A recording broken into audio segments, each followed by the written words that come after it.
Hey, this is Dr. Renee Thompson, and I want to welcome you guys today to talking with me about adrenal glands and adrenal function. A lot of us in life today have a lot of demands on us. We have demands with our family, with our work, with our relationships, and we can feel overwhelmed or we can feel run down. We can feel like we're moving from one thing to the next and never taking a break in between. Well, there's only so long we can do that. Our population has a lot of adrenal fatigue happening right now due to this overstressed environment. We need to take time for ourselves to chill out and to relax and to heal and repair. Our adrenal glands help us in that stress time, but they can't sustain that. So today I want to talk to you about ways to support your adrenal glands to reduce fatigue and move from adrenal fatigue to actual adrenal function. If this picture here kind of hits home with you a little too much and you're like, yeah, that's me. I totally understand what's going on in that picture because that's exactly what I do every day. I burn the candle at both ends, then pay attention. If you feel like you crash in the middle of the day, if you feel like your hair is falling out, you're gaining weight, you kind of feel like you're falling apart and you're just always tired, you feel a little anxious, then pay attention. Again, we're going to talk about moving from fatigue to actual function. So when we take a look at adrenals today, I'm not going to talk about other pathologies of the adrenal glands. We're not going to talk about Addison's. We're not going to talk about Cushing's. We're not going to talk about tumors of the adrenal glands. But the information you get today is supportive to your overall health and to your overall function of your adrenal glands. So where are your adrenal glands? What are they and what are they doing in your body? Your adrenal glands actually sit on top of your kidneys. The ad means next to and renal means kidney. So basically they sit on top of your kidneys. They are just about 1.5 inches tall and 3 inches wide. So they're pretty little. They're kind of just about the size of your thumb. They're not too big. They're a little thicker than that. They make hormones for us, and they make a lot of hormones for us. We're going to hit some major hormones today, and we're going to talk about those. We're not going to go into every one they make. They make like over 50. They make a lot of hormones, okay? And there's 2 parts to the adrenal glands. These 2 parts have different functions for us. Those parts are called the cortex and the medulla. So before we jump right into adrenal fatigue, I want you to know a little bit about how your adrenal glands work. So again, we're just going to scratch the surface of this. But if you can understand how they work and why they work for you, then every day when you're working on healing and supporting your adrenal glands, it will take you that step further in helping them heal because you'll understand why you're doing what you're doing and how that's helping you in that process. So let's start with taking a look at an adrenal gland itself. If you look at the small pink thing in the left side of this picture, that's a kidney. On top of it, the yellow or golden part is the adrenal gland. And then in the middle of the picture here, it's blown up for you, and we're kind of looking at a cross section of that adrenal gland. We're looking at the inside of it. Here's what I want you to see here. There's an outer golden rim, and there's an inner pink part. The outer golden rim is called the cortex. Just means the outside. It's the outside part of the adrenal gland. The medulla is the middle. It's the inside. And those are the 2 parts that do different things for you. They make different types of hormones that have different effects on your body. So let's take a look at each of these. Let's start with the cortex. Now, when I was studying for national boards, back when I was in school, the way they helped us remember the cortex was 3 things. If you can remember these 3 major things, you can break it down from there. All right? So the cortex helps make hormones that support you in sweet functions, salt functions, and sex functions. So if you can remember the cortex as sweet, salt, and sex, that's going to help you a lot, okay? And that's going to help you understand every day when I'm supporting my adrenal glands why I'm doing what I'm doing to support these specific functions and hormones. So let's start with that sweet part. The hormones that affect the sweet part are called glucocorticoids. Stick with me. It's a big word. I underline the first part. Gluco basically is glucose, all right? The starting part of all of these are essential fats that we need. That's the corticoid part of that. It's an essential fat. You need that. That's why we need cholesterol. That's why we need healthy fats in our diet. And this one has some sugars on it. An example of this is cortisol. We've all heard of cortisol. We've heard about if our cortisol levels are too high for too long, that's a problem. It is. We're going to talk about it. But let's stay simple right now, okay? That cortisol helps in my overall metabolic function and blood pressure. So what does that mean? Well, it helps in the way I use fat, protein, and sugar every day as a fuel source for me. When I affect my blood sugar levels, that affects blood pressure. The cortisol itself directly affects blood pressure as well. All right? It also makes corticosterone. So stay with me. This corticosterone helps with inflammation and immune response. So basically, if I'm making more glucocorticoids, the sweet part, the glucose part, I'm increasing my metabolic function, I'm increasing my blood pressure, and I'm decreasing inflammation in my body, and I'm helping with my immune support. So short term, those increases are good for me, right? That kind of helps put fires out in my body. If I have inflammation, I can make more of that and help reduce the inflammation, or I can support an immune response. But long term, making high amounts of that or too small amounts of that is a problem. So let's look at that salt part. These are mineral corticoids. So the mineral part of that is what affects the salt, all right? Hormones that affect salt, and salt is a major mineral in our body. It affects other things as well, but right now we're going to focus on that salt part of it. The big hormone here made in the cortex for the mineral corticoids is aldosterone, and again, that affects my salt levels. So that even has an effect on my kidneys to say how much salt I keep or how much salt I excrete in urine, all right? So that's what that looks like. The last part of that, the sex, those are your androgens, your sex hormones. Those are testosterone and estrogen in both men and women. Now, they're not made in high amounts here because obviously we have our own reproductive organs in both males and females that create testosterone and estrogen for us. But basically, we need these building blocks in both men and women to go do things in our body. So our adrenal glands makes those for us. Now, just quickly, the glucocorticoids, the sweet part, those are stimulated to be made by your brain, all right? So I have one part of my brain called my hypothalamus, tells my pituitary to go tell my adrenal glands to make these in response to a stress response, or if I need higher blood pressure, if I need to change my blood sugar levels, and all of this should be able to be kept even throughout the day and night. Mineral corticoids are stimulated by the kidney largely to be made, which makes sense because my kidneys largely control my minerals, how much I'm keeping and how much I'm excreting. And so that's basically how that cortex works, just to break it down quickly and simply, again, so you know what's going on with you in an everyday function so that when you start to take steps to improve your everyday function, you know how and why that's working for you. So let's take a look quickly at the medulla. It helps to remember the medulla if you think about it as the mediator of stress. Now, it is not your only mediator of stress, but it helps you in a stress response by creating hormones for you that support a stress response, a sympathetic response. So here's an example, and here's one that's easy to use and that we can all understand to a certain degree. If you're in the woods and you see a bear, you might run away. You might climb a tree. You might curl up in a ball. Any way you do it, any way you decide to handle it, you're probably going to have a stress response. Your body's going to be sympathetic to seeing that bear, and it's going to want to get out of there. All right? So it's going to make hormones for you that help you be able to get away from the bear. So for example, I'm going to make adrenaline. We all know about adrenaline. The big part of the medulla thing that it makes is called epinephrine or adrenaline. That's the other name for that. And when adrenaline helps with blood sugar levels, it helps with your heart rate. And then we have a support hormone to that called norepinephrine that helps us with blood pressure. So for example, if I'm running away from the bear, do I want my heart rate to go up?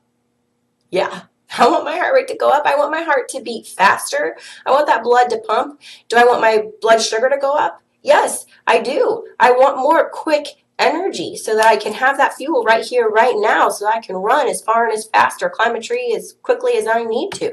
Do I want my blood pressure to go up? Yes, I do, because I want my heart to pump more blood and at that faster rate so I can get away from that bear.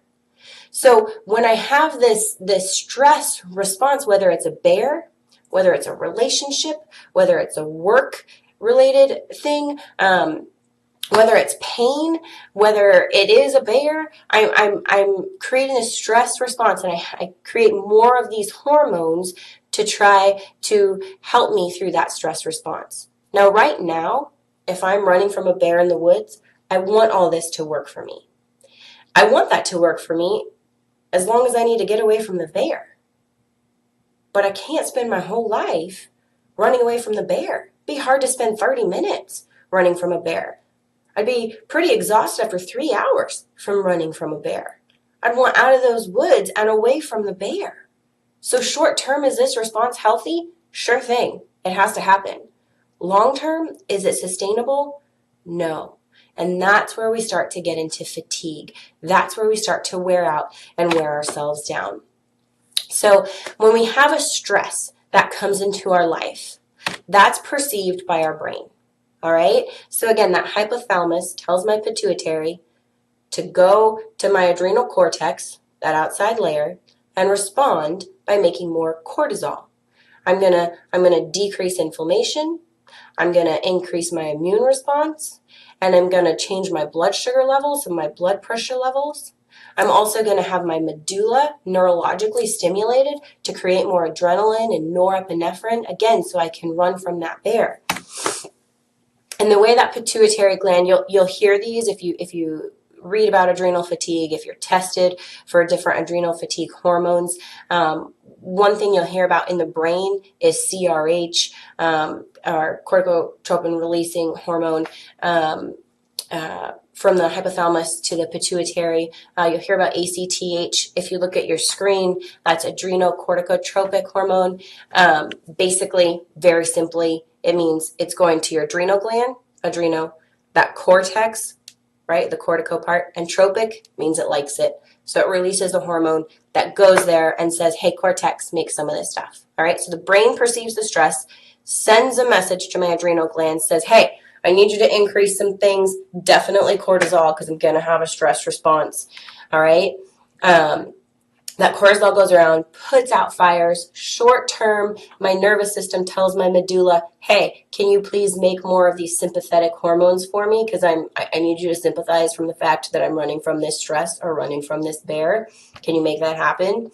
And over time, again, I can't sustain running from that bear. I can't sustain the increased workload. I can't sustain that negative relationship. I can't sustain all of that together at the same time without getting fatigued or run down or exhausted. So over time, that causes exhaustion of the adrenal glands, and that lowers cortisol levels. It lowers my response, which means it's messing with my blood sugar, it's messing with my blood pressure, it can cause mental fog and fatigue, it can make me crash in the middle of the day, it can make me crave certain sweet or salty foods because I'm looking for some kind of support in my mineral levels, in my blood sugar levels, and I'm just kind of all across the board and can't seem to get it together. I feel anxious about stuff because over time, I'm not able to adapt the same way to that stress.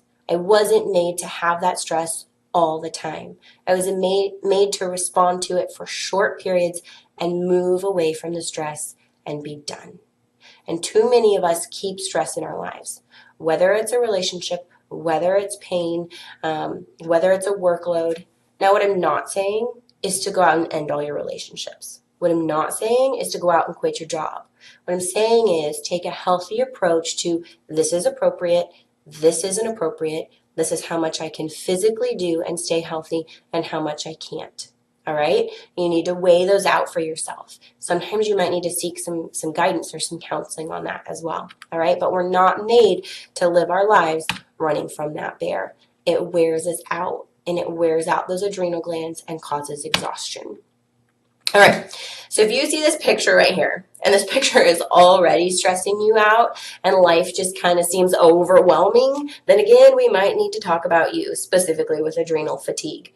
You can read this here. But again, there's stress, there's lack of sleep, there's pushing too hard, there's too much caffeine, too much alcohol, there's that work stress, the relationship stress, and all of that puts demands on our lives, kind of makes that brain fog and that blur in our brains, and life just seems kind of fuzzy and overwhelming. And then we fatigue, we exhaust. And in the middle of the day, we might completely crash with that. Our hair might literally fall out, like people used to joke, like, oh my gosh, you're so stressing me out, my hair is going to fall out. This is no joke. It affects these kind of things. Again, that craving for sweet or salty foods, because now my mineral corticoids and my glucose, those sugar corticoids, they're out of balance. So I can't keep my sugars and I can't keep my salt, all those minerals, functioning like they should. So now I don't know what to eat, when to eat it, or how to eat it. All right? I'm going to crave all those different things. If you feel like you're not fully rested when you wake up in the morning, if you're exhausted, if you have gray circles under your eyes, that's a telltale for adrenal fatigue. You might also want to think about some thyroid issues or some gut issues. But for sure, if you've got gray bags and circles and you're waking up with that under your eyes, you are not getting the rest that you need. You're not getting the recovery that you need. And the likelihood is through the night, your blood sugars haven't been on this natural swing and level that they should be while you're sleeping to help you repair.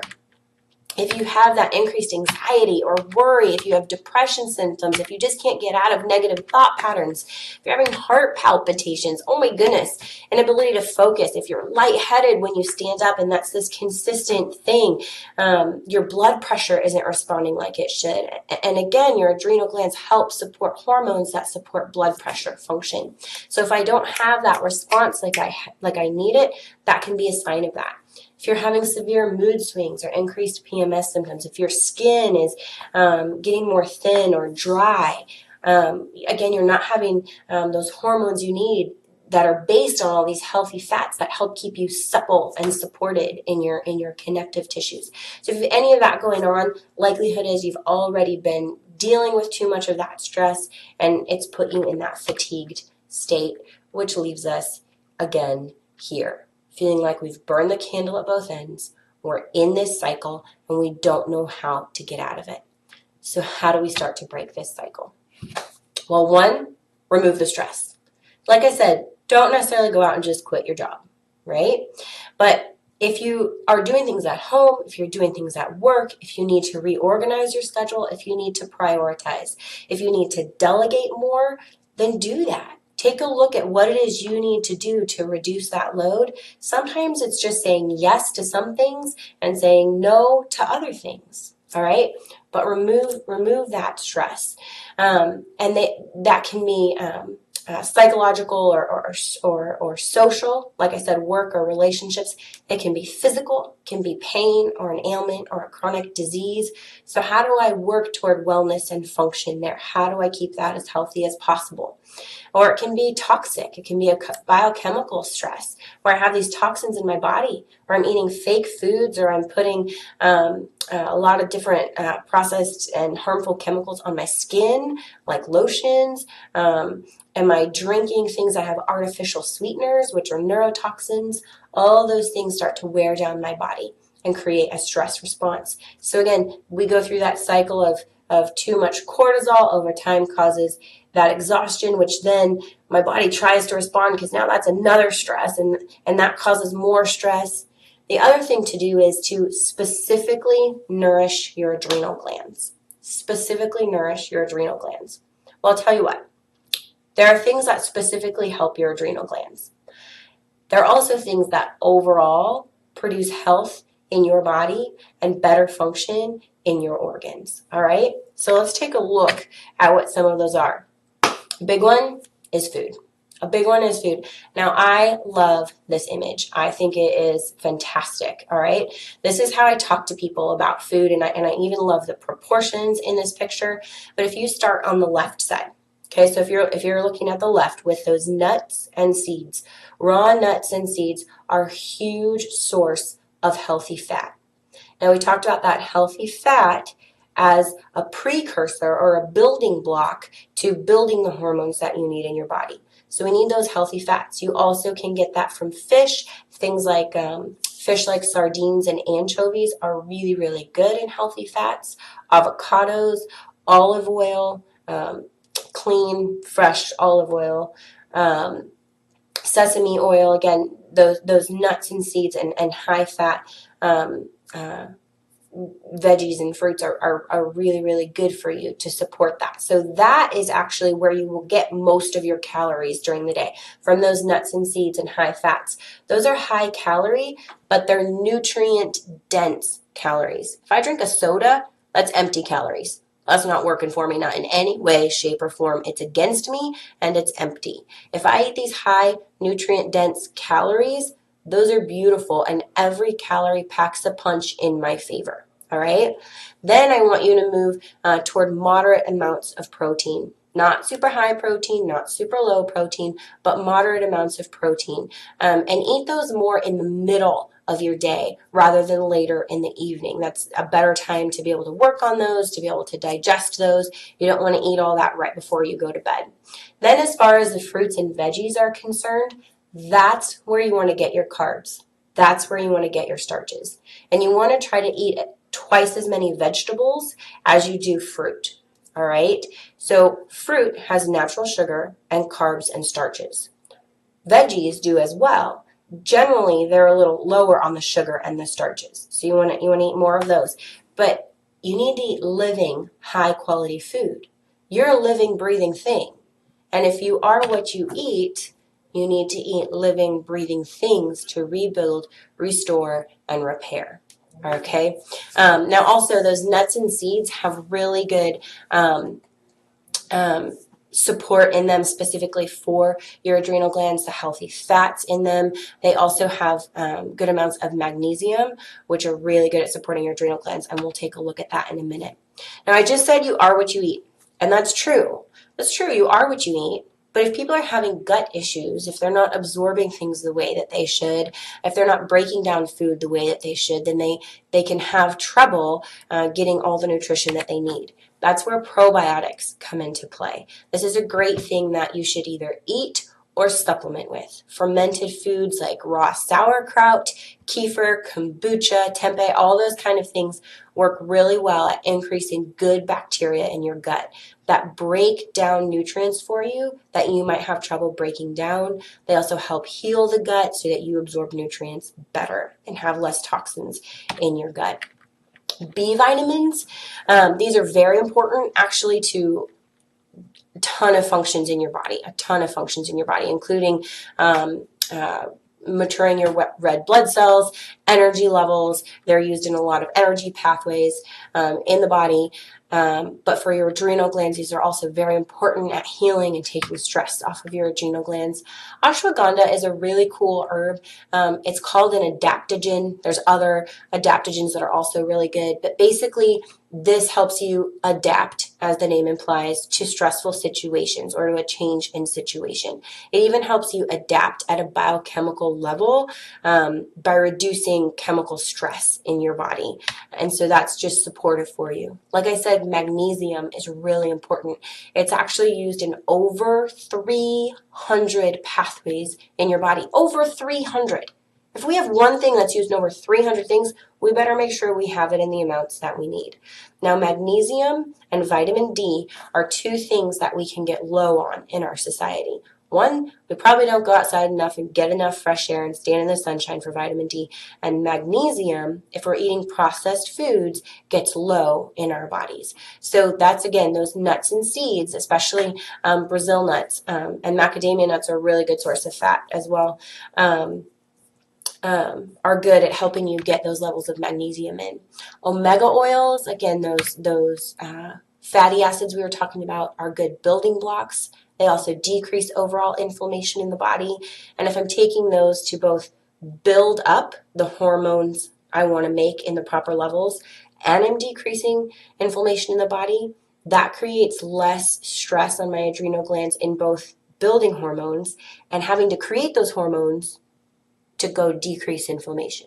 So if I'm already decreasing inflammation with my food and with eating these healthy fats that decrease it, and I'm giving building blocks I need to my adrenal glands to make hormones properly, they just get to chill out a little bit and some of the stress is taken off of them. 3s and 6s are great. You want those in a 3-to-1 ratio generally. If you're taking them, there's a lot of debate on that, but 3-to-1 is pretty well agreed on. Turmeric is a really good herb and decreases inflammation in the body as well. Himalayan salt is really good to use on your food. Don't just go buy iodized salt. There's little to no nutrient value there, but Himalayan salt is full of minerals. It even has magnesium in it. If you crackle a little of that in your water in the morning, if you put that on some of the food that you're eating, you're getting good sodium, you're getting some potassium, you're getting magnesium, you're getting a whole list of minerals that your body needs. And again, remember, we're working with those mineral corticoids. So we want to make sure we have the building blocks we need for those mineral corticoids to be able to function with the players that they need properly in our body. Okay, again, vitamin D, a lot of us get short on this. The best way to get that is by sunshine early in the morning or later in the afternoon without sunscreen. If you're going to go out in the middle of the day, wear long sleeves or use sunscreen that's not toxic, because that doesn't work for you either. Get a natural sunscreen. If you live in the North Country, in the winter, then supplementing with vitamin D is a good idea. You want a good quality vitamin D.